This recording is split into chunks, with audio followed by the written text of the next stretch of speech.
अस्सलाम वालेकुम रहमत उल्लाह। इंजीनियर मोहम्मद अली मिर्जा ने यह कहा है कि कादियानियों के अज़ाए वुज़ू क़यामत वाले दिन चमक रहे होंगे। तो जब वो पुलिस रात से गुजर रहे होंगे, बिकॉज वो एक मुनाफिक उम्मत है, उन्होंने एक ढोंग रचाया है, उन्होंने उस बंदे को नबी क्लेम किया है जो कि नबी है ही नहीं। बिकॉज मोहम्मद सल्लल्लाहु अलैहि वसल्लम अंबिया के खातिम है, वो खातमुन नबीयीन है, वो आखिरी नबी है। लेकिन कादियानियों ने एक ऐसे बंदे को नबी कहा है जो कि नबी है ही नहीं है। तो इन लोगों को पुलिस रात से जब गुजारा जा रहा होगा तो वो पार नहीं कर सकेंगे, बल्कि इन मुनाफिकीन को नीचे फेंक दिया जाएगा और तब इन मुनाफिकीन की और मुसलमानों की मोमिनों की छांटी हो जाएगी और ये जहन्नुम में चले जाएंगे और मुसलमान मोमिन जन्नत। इस पर कैसर अहमद राजा साहब को बहुत गुस्सा आया और उन्होंने वीडियो अपलोड की कि इंजीनियर मोहम्मद अली मिर्जा साहब ने कादियानियों को उम्मत में शामिल कर दिया है और इस चीज़ को रिस्पॉन्स करते हुए उन्होंने ये वीडियो बनाई।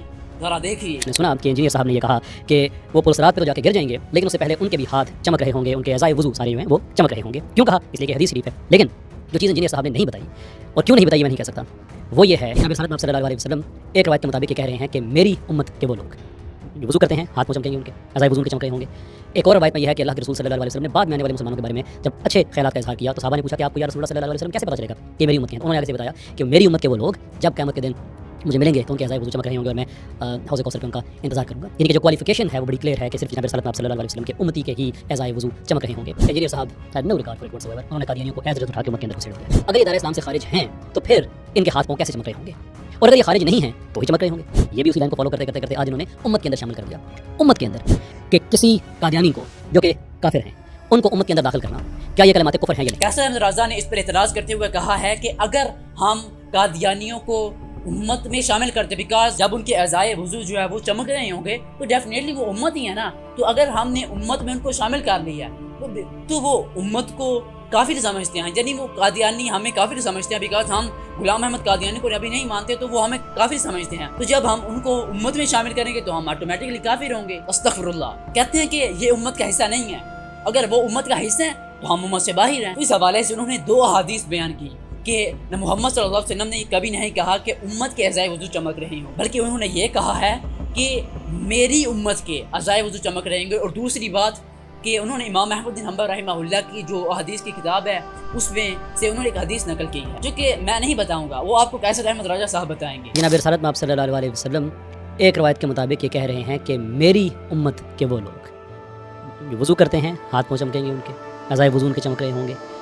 एक और रवायत में यह है कि अल्लाह के रसूल सल्लल्लाहु अलैहि वसल्लम ने बाद में आने वाले मुसलमानों के बारे में जब अच्छे ख्यालात का इज़हार किया तो साहबा ने पूछा कि आपको या रसूलुल्लाह सल्लल्लाहु अलैहि वसल्लम कैसे पता चलेगा कि मेरी उम्मत के हैं? तो उन्होंने आगे से बताया कि मेरी उम्मत के वो लोग जब क़यामत के दिन मुझे मिलेंगे तो उनके अज़ाए वुज़ू चमक रहे होंगे और मैं हौज़े कौसर पे उनका इंतज़ार करूँगा। यानी कि जो क्वालिफिकेशन है वो बड़ी क्लियर है कि सिर्फ जनाब रिसालत में आप सल्लल्लाहु अलैहि वसल्लम के उम्मती के ही अज़ाए वुज़ू चमक रहे होंगे। तो मैं इस पर क्या तबसरा करूँ कि कैसर अहमद रजा साहब जो कि एक पढ़े लिखे आदमी लगते हैं, लेकिन इस हवाले से वो लगते तो नहीं हैं कि आप हदीसों से भी चोरियाँ शुरू कर देंगे अपनी अना की खातिर। आप इन्हीं की वीडियो में ये हदीस का पूरा रेफरेंस ऊपर देखें ना तो आप समझ जाएं कि ये बात किस कॉन्टेक्स्ट में हो रही है। हदीस क्या है कि मोहम्मद सल्लल्लाहु अलैहि वसल्लम एक कब्रिस्तान में गए तो वहाँ जाकर नबी करीम सल्लल्लाहु अलैहि वसल्लम ने इरशाद फरमाया कि मुझे मेरा दिल करता है मैं अपने भाइयों को मिलूं। तो सहाबा किराम ने अर्ज़ किया या रसूलुल्लाह सल्लल्लाहु अलैहि वसल्लम हम आपके भाई नहीं हैं। तो आपने फरमाया कि तुम तो मेरे सहाबा हो, मेरे भाई वो हैं जो मेरे बाद आएंगे, तो मैं उनको हौज़े कौसर पर मिलूंगा।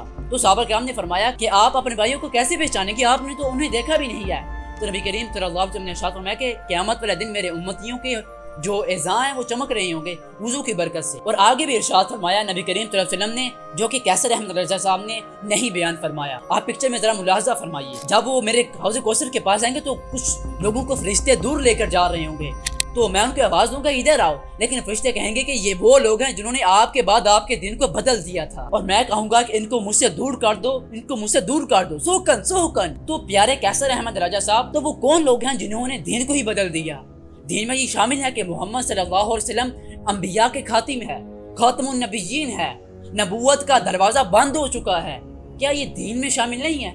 क्या ये दीन का हिस्सा नहीं है? और एक और बात कि मैं उनको पहचान लूँगा, मोहम्मद सल्लल्लाहु अलैहि वसल्लम ने इरशाद फरमाया कि मैं उनको पहचान लूँगा, उनके अज़ाए वुज़ू चमक रहे होंगे और फरिश्ते फिर उनको जब वो साइड पे लेकर जाएंगे उन्हें दूर कर देंगे। क्या आपने ये नहीं बयान फरमाया? तो ये तो एक बहुत बेसिक बात थी, एक आम सा बंदा बच्चा भी समझ जाएगा कि इसमें क्या बयान हो रहा है। آپ کسی بندے کی بغض میں آ کر اتنا نیچے گر چکی ہیں کہ حدیثوں کو ہی غلط بیان کرنا شروع کر دیا ہے۔ تو محمد صلی اللہ علیہ وسلم کے امتی کون ہے؟ محمد صلی اللہ علیہ وسلم کے امتی تمام لوگ ہیں، انکلوڈنگ کرسچنز، ہندوز اور مسلمان، یہ سب محمد صلی اللہ علیہ وسلم کے امتی ہیں، اور وہ امتی وہ ہیں جنہوں نے ابھی تک دین اسلام کو قبول نہیں کیا۔ ہمارا فرض یہ بنتا ہے کہ ہم ان تک، اس امت تک دین اسلام کو پہنچائیں۔ ہم وہ امت ہیں جنہوں نے محمد صلی اللہ علیہ وسلم کی دین کو ایکسیپٹ کیا ہے، پھر چاہے وہ ہم نے پڑھ لکھ کر کیا ہے یا ہمارے والدین مسلمان تھے اس وجہ سے ہم مسلمان ہوئے ہیں۔ اور قرآن مجید میں بھی اللہ تعالیٰ نے کیا ارشاد فرمایا ہے، ہم نے تم کو حق کے ساتھ خوشخبری سنانے والا اور ڈرانے والا بھیجا ہے، اور کوئی امت نہیں ہے مگر اس میں ہدایت کرنے والا گزر چکا ہے۔ اس کا مطلب پچھلے وقتوں میں ایک نبی اگر کوئی آتا تھا تو وہ ایک امت کے لیے آتا تھا، ایک امت کے لیے آتا تھا، لیکن محمد صلی اللہ علیہ وسلم کے بارے میں قرآن نے کیا ارشاد فرمایا ہے کہ ہم نے محمد صلی اللہ علیہ وسلم کو تمام انسانوں کی طرف، تمام لوگوں کی طرف خوشخبری اور ڈر سنانے والا بنا کر بھیجا ہے۔ اللہ تعالیٰ نے قرآن مجید میں ارشاد فرمایا کہ ہم نے تمام جہان والوں کے لیے تم کو رحمت بنا کر بھیجا ہے۔ اس کے علاوہ صحیح بخاری میں حدیث ہے کہ نبی کریم صلی اللہ علیہ وسلم نے اپنے بارے میں 5 خوبیاں بتائیں جو کہ اور کسی نبی کو نہیں حاصل۔ اس میں بھی یہی ہے کہ مجھے تمام انسانوں کے لیے نبی بنا کر بھیجا گیا۔ تو یہ عام بندہ بھی یہاں سمجھ جائے گا جو کہ جس کے پاس دماغ ہے کہ اگر تمام انسانوں کے لیے نبی بنا کر بھیجا تو آٹومیٹیکلی تمام انسان بھی محمد صلی اللہ علیہ وسلم کی امت ہی ہوں گے نا۔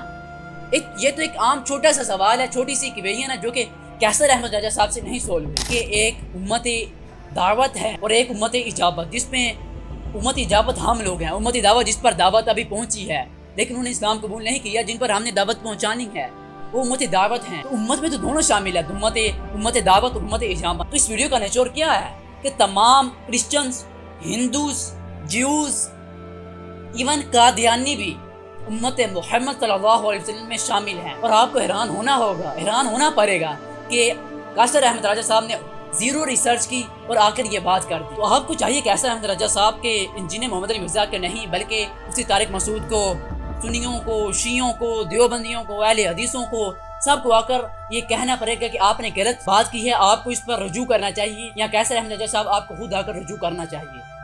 Think about it. اور آپ کے بارے میں ہم اس نظام رکھتے ہیں کہ آپ نے یہ بات بغض میں آ کر نہیں بلکہ آپ کو غلطی لگ گئی ہوگی، آپ نے اس وجہ سے کہی، آپ کو اس بارے میں تھوڑا اور ریسرچ کر کے ویڈیو بنا دینی چاہیے۔ جزاک اللہ خیر۔ السلام علیکم ورحمۃ اللہ وبرکاتہ۔